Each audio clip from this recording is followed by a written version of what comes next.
오늘 말씀은 예수님께서 높은 산에 오르셨을 때의 말씀입니다. 엿새 전에 로마의 황제 가이사랴를 위해서 분봉왕 헤롯 빌립이 만든 도시 가이사랴 빌립보였지요. 그곳에서 예수님이 하나님의 아들이시라고 하는 정체를 밝히셨고, 하나님의 아들의 사명은 십자가에 달려 죽는 일임을 제자들에게 가르치셨지요. 그리고 찾으신 곳이 바로 이곳 높은 산이었던 것입니다. 이곳 높은 산은 전통적으로 이스라엘의 헤르몬 산으로 여겨지는데요. 이 헤르몬 산은 우리나라의 백두산하고 닮은 점이 참 많습니다. 이스라엘의 가장 북쪽에 있기도 하고 이스라엘에서 가장 높은 산이기도 하지요. 게다가 헤르몬 산은 우리나라 백두산과 높이가 거의 또 비슷합니다. 아주 닮은 점이 많지요. 그런데 예수께서 이 산 위에 오르시자 놀라운 일이 일어났다는 것입니다. 예수님의 모습이 변형이 되는 거예요. 2절 말씀 보시면 그들 앞에서 변형되사 그 얼굴이 해같이 빛나며 옷이 빛과 같이 휘어졌더라.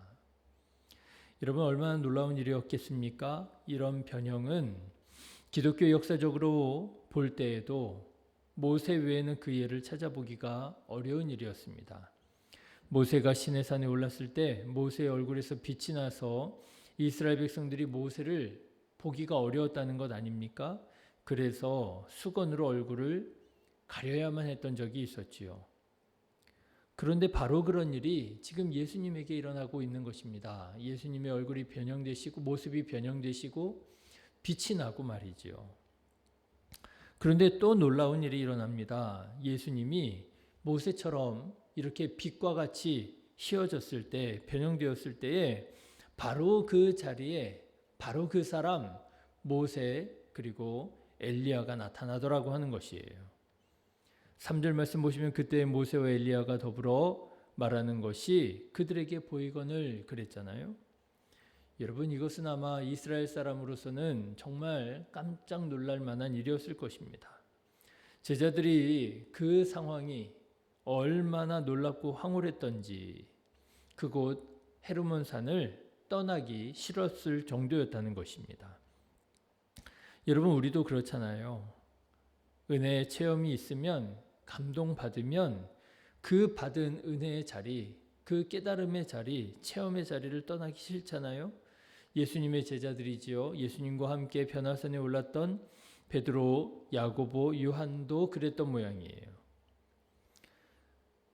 그래서 예수님께 우리 여기에 초막셋을 짓고 여기에서 살지요 말하지만, 그렇지만 예수님께서는 제자들을 데리시고 산에서 내려오십니다. 왜 그러셨을까요? 왜냐하면 예수님에게는 여전히 감당해야 할 사명이 있었기 때문입니다. 그래서 여러분 14절부터 보시면은요, 예수님이 산에서 내려오시기만을 목이 빠지게 기다린 사람들이 있었더라고 하는 것입니다. 바로 귀신 들린 아이의 부모였습니다. 15절 16절 말씀 보시면 주여 내 아들을 불쌍히 여기소서 그가 간질로 심히 고생하여 자주 불에도 넘어지며 물에도 넘어지는지라 내가 주의 제자들에게 데리고 왔으나 능히 고치지 못하더이다. 그렇게 말하지요. 여러분 보십시오. 예수님께서는 왜 이 세상에 오셨습니까? 예수님은 사람들의 대접을 받고 편안하게 살기 위해서 제자들이 초막셋을 짓고 거기에서 제자들의 수발을 받으면서 편안하게 지내려고 그렇게 세상에 오신 것이 아니라 사람들을 구원하시기 위하여 사명 감당하기 위하여 이 세상 오셨더라고 하는 것이지요. 여러분, 하나님께서는 우리 모두에게 사명을 주셨습니다. 여러분은 어떤 사명을 받으셨습니까? 아무리 놀랍고 강력한 은혜를 경험했다 할지라도 그 은혜에 머물러 계시면 안 됩니다. 그 은혜를 가지고 하나님께서 맡겨주신 사명 끝까지 감당하는 저와 여러분 되시기를 간절히 기도합니다. 자, 그런데 일이 이렇게 되자 예수님의 제자들이 참 무안해졌어요. 그래서 예수님께 묻습니다. 19절 말씀 보시면 이때 제자들이 조용히 예수께 나와 이르되 우리는 어찌하여 쫓아내지 못하였나이까. 제자들이 무안하고 당황스러울 만한 것이 제자들은 이미 예수님께로부터 귀신을 쫓는 권세를 받았고요. 그리고 귀신을 쫓은 경험도 있었습니다. 마태복음 10장 1절에 보면 예수께서 그의 12제자를 부르사 더러운 귀신을 쫓아내며 모든 병과 모든 약한 것을 고치는 권능을 주시니라 그랬거든요. 그래서 이 권능을 받은 예수님의 제자들은 나아가서 귀신을 내쫓기도 했더라고 하는 거예요.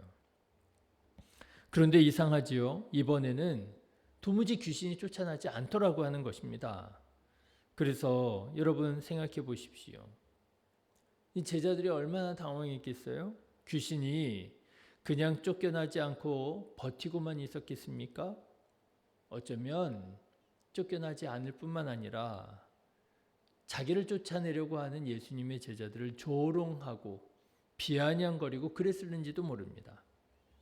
사도행전 19장에 보면 그와 같은 사건이 있었어요. 악귀가 예수님의 이름으로 자기를 쫓아내려고 하는 마술사를 오히려 조롱하지요. 19장 15절 말씀 보시면 악귀가 대답하여 이르되 내가 예수도 알고 바울도 알거니와 너희는 누구냐 하며 악귀 들린 사람이 그들에게 뛰어올라 눌러 이기니 그들이 상하여 벗은 몸으로 그 집에서 도망하는지라 그랬어요.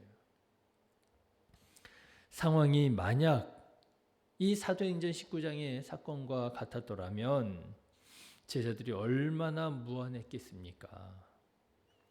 이 귀신 들린 자의 아버지는 제자들만 바라보고 있는데 귀신은 쫓겨나기는커녕 제자들을 비아냥거리고 있었으면 아마 제자들은 정말이지 땀이 삐질삐질 나고 얼굴이 화끈거리고 예수님 언제 오시느냐 말이지요. 예수님 오시기만 바라보면서 쥐구멍이라도 있으면 찾아 들어가고 싶었을지도 모르겠습니다.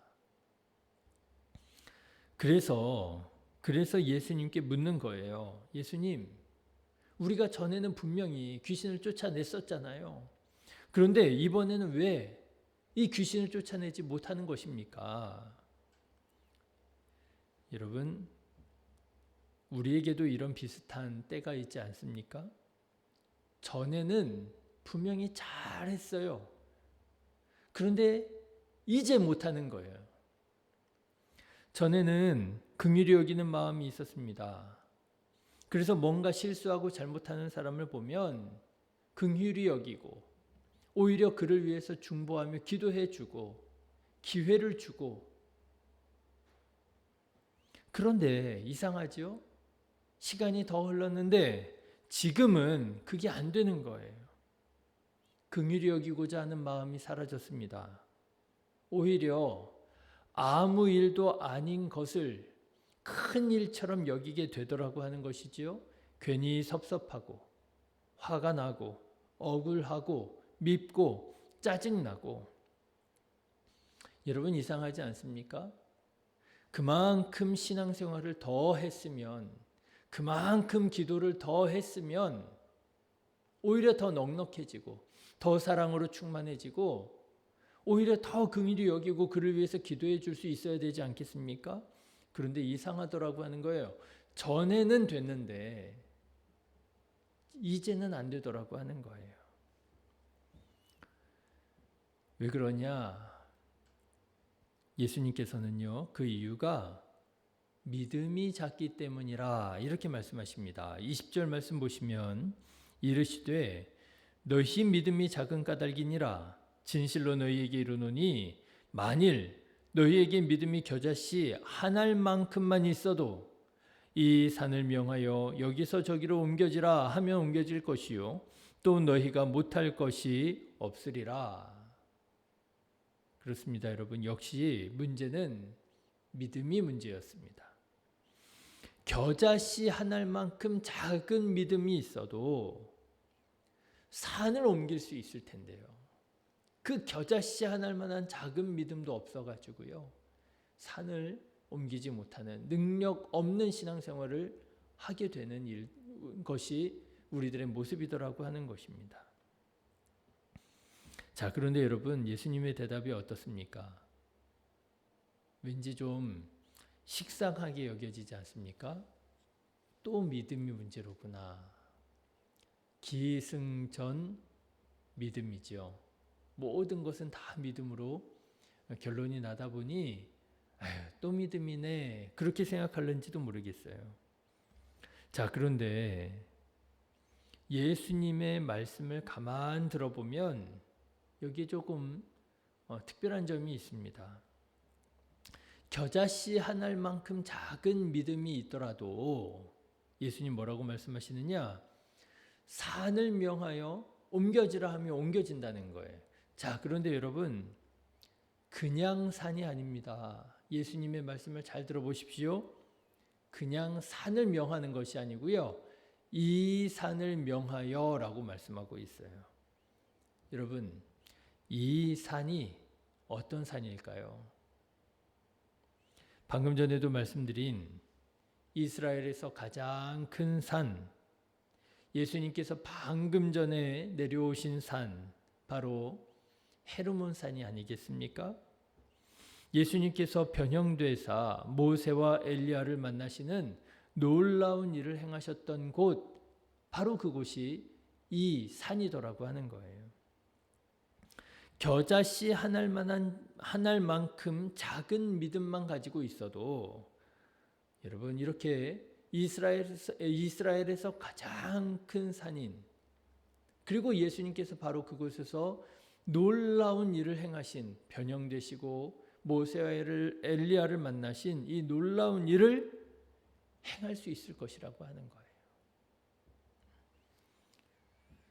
여러분, 이 겨자씨 한 알만큼 작은 믿음은 어떤 믿음이겠습니까? 작은 믿음이 아니고요, 진정한 믿음을 말씀하시는 것이겠죠. 진정한 믿음을 가지고 있다면 너희가 이보다 더 큰 일을 행할 수 있을 거야. 이렇게 놀라운 일을 행할 수 있을 거야. 예수님 말씀하시는 거예요. 제자들의 믿음이 그랬더라고 하는 것입니다. 작지만 진정한 믿음이었을 때에는 귀신들을 내쫓는 이적을 행했었지요. 분명히 그랬지요.